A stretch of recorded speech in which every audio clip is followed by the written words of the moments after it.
Good afternoon, everyone. I am Mel Songer, and I am the Deputy Director for Conservation and Science. So that's the first time I got to say that. So thank you. It's an honor, and it's a big responsibility too to follow up this fantastic series of talks. So thank you all for joining us today. I think we've seen many examples of breakthroughs and conservation happening in real time. I'm confident that there's no other organization that has as much experience in the critical disciplines that are necessary to restore species in the wild.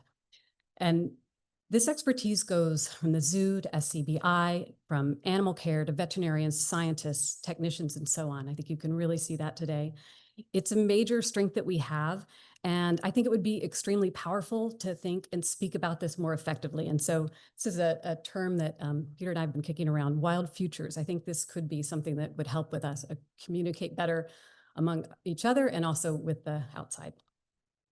We're really able to take a holistic approach from saving gametes and diversity, husbandry and care to maximize welfare, sometimes even preparing animals for release.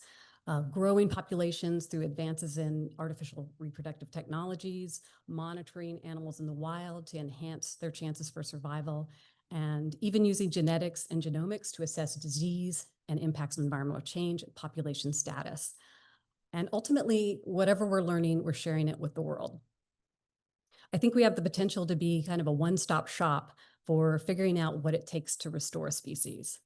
So today, I just want to give a couple of examples how we are overcoming challenges of species reintroduction, and especially how we're using science and partnerships. But in these examples, it's especially important that we had input and assistance from animal care staff that wouldn't be possible without them.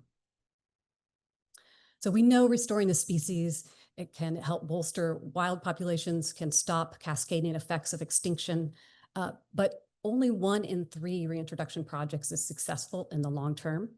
And often monitoring of these projects only happens in about a quarter of the times where we're actually monitoring and figuring out whether it's a success. So post-release monitoring is really critical for advancing the science of reintroduction and also improving chances for success. Movement tracking, of course, is the most powerful tool for monitoring reintroductions and learning about a species ecology to inform adaptive strategies. We can find out about their movement, dispersal, reproduction, behavior, how well they're adapting, and social dynamics, but most importantly, whether they're surviving, and if not, why. We're leading experts in post-release monitoring, as well as working with local partners and stakeholders to inform management and adapt for success. Our Movement of Life network of partners has collected over 2 million points from, and this is an old figure, but even more than that now. And thanks to Autumn Lynn, who calculated this number, 111 birds, mammals, turtles, frogs that we have had a part of tracking. And that includes 20 reintroduction projects.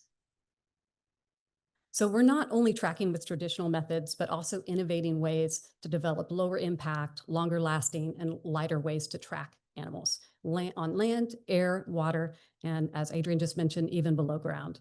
And I want to talk a little bit more about that. Adrian helpfully queued this up for us. And, you know, this has been a really important breakthrough in terms of having this keystone species and being able to figure out what's happening underground. Even though we have done major work in terms of developing the reproductive technologies and producing over 1,200 kits, been providing them for reintroductions. Even after decades, there are still challenges because of their reliance on prairie dogs and the fact that these towns are regularly plaguing out. So we really need to understand better what's happening underground, and this can be very challenging. So as mentioned, Jesse has been working on using cutting edge technologies to be able to see what's going on after they're under the ground.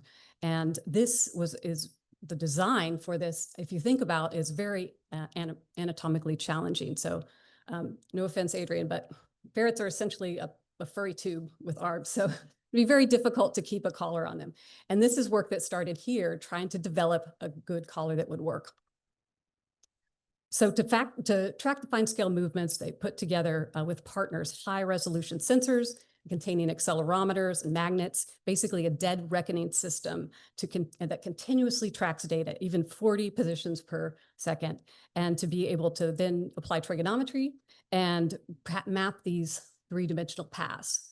And so once we have those paths, now we can actually see the shape of the burrows underground. Here on the left, you can see, which is something we've never had before, even being able to see potential nest spots. And we also can learn about their behavior. If you look on the raw data on the right-hand side, you can see the resting periods, where this is likely places where they're stopping and potentially nesting, and then these rapid changes, which in the ferret's case, probably hunting, and potentially for prairie dogs, they are running away from predators. So this has really been a huge jump forward in terms of recovering these keystone species, learning about their interpopulation dynamics, disease ecology, predator-prey relationships, and recovering these keystone species in our Greater Plains grassland system.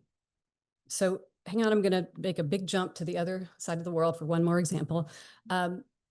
Working on working elephants in Asia. And this, no pun, but pun intended, I should say, this is a huge species for us here.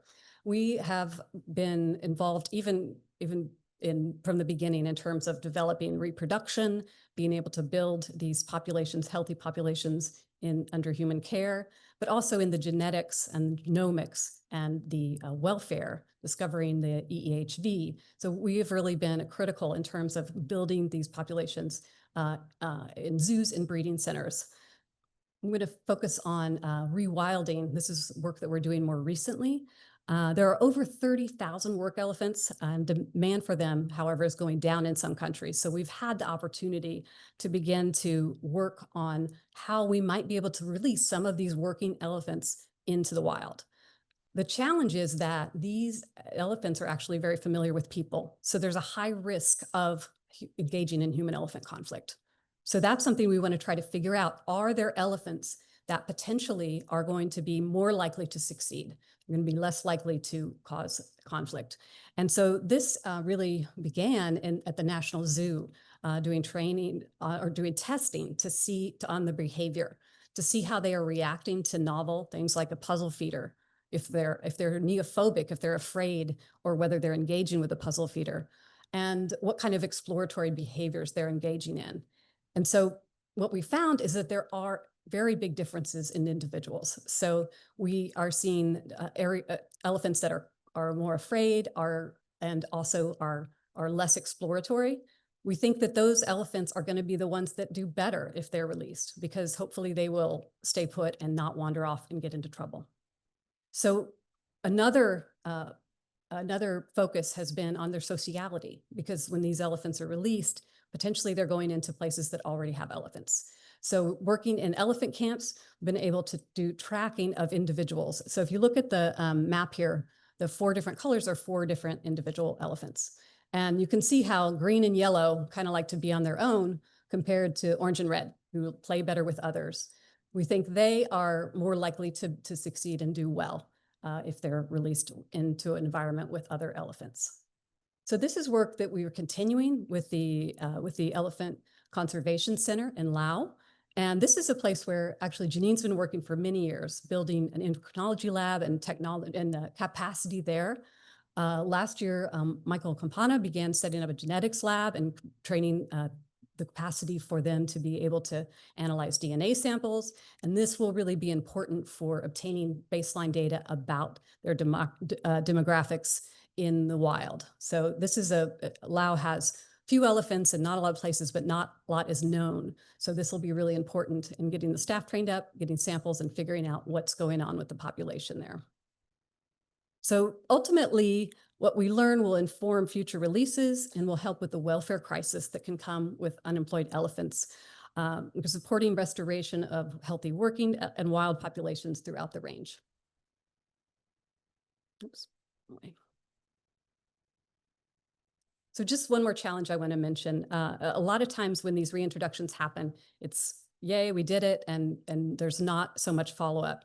but it's really critical that we continue to engage, to adapt, improve, address new challenges, working with local stakeholders and partners in order to be successful in the long term. And this is another thing that I think we really do well as an organization. So I'll just end the way I started. I'm confident there's no other organization that has as much experience in the disciplines critical to species restoration. We really do it all across disciplines and departments. I do think there's more we can do. Sometimes I think there's a disconnect where we don't have a mechanism for communicating. And I think this is something we could do a lot better on, connecting curators, animal care staff, veterinarian scientists. And this is something I'm going to be looking for ways to better communicate with each other, to message to outside partners. I just want to point out what you've seen today. I think it's coming clear how committed our staff is. We have staff that are willing to date cranes and, put a stuffed badger on a remote controlled car. And, ultimately working hard, figuring out what it takes and the commitment and dedication to figure out how to get species back in the wild. And I just want to say I'm so proud to be here, and I'm so proud to work with all of you, and just so looking forward to the future and what we can do together. So thank you.